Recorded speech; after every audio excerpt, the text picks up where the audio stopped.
21 ലക്ഷത്തോളം സന്തുഷ്ടരായ ഉപഭോക്താക്കളും 2 ലക്ഷത്തോളം തിമിര ശസ്ത്രക്രിയകളും പൂർത്തിയാക്കിയ മലബാറിലെ ഏക കണ്ണാശുപത്രി Al Salama eye hospital, hospital road, Perinthalmanna.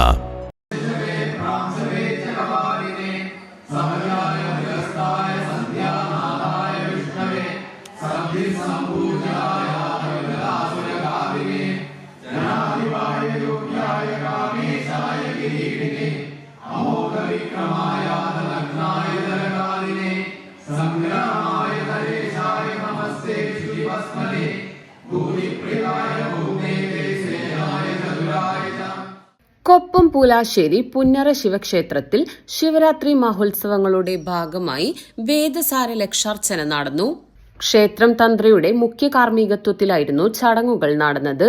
രാവിലെ അഷ്ടദ്രവ്യ മഹാഗണപതി ഹോമത്തോടെ ചടങ്ങുകൾ ആരംഭിച്ചു. തുടർന്ന് വേദസാര ലക്ഷാർച്ചനയ്ക്കു ശേഷം നിറമാല, വനദുർഗയ്ക്ക് പൂമൂടൽ, പ്രസാദയൂട്ട് എന്നിവ നടന്നു. വൈകിട്ട് ദീപാരാധന, ധർമ്മശാസ്താവിന് താലപ്പൊലി, നൃത്തസന്ധ്യ എന്നിവ അരങ്ങേറും. ഫെബ്രുവരി 11 മുതൽ 15 വരെയാണ് പുന്നറ ശിവക്ഷേത്രത്തിൽ ശിവരാത്രി മഹോത്സവം ആഘോഷിക്കുന്നത്. 14-ന് സുദർശന ഹോമം, മൃത്യുഞ്ജയ ഹോമം, നവഗ്രഹോമം എന്നിവ നടക്കും. തുടർന്ന് കാവ്യോത്സവം, പഞ്ചാരിമേളം, നൃത്തനൃത്യങ്ങൾ എന്നിവ അരങ്ങേറും. 15-ന് സമാപന ദിവസം തന്ത്രിയുടെ വിശേഷാൽ പൂജകൾ, പ്രസാദയൂട്ട്, മഹാദീപാരാധന, സാംസ്കാരിക സമ്മേളനം, പ്രാദേശിക കലോത്സവം എന്നിവയും നടക്കും.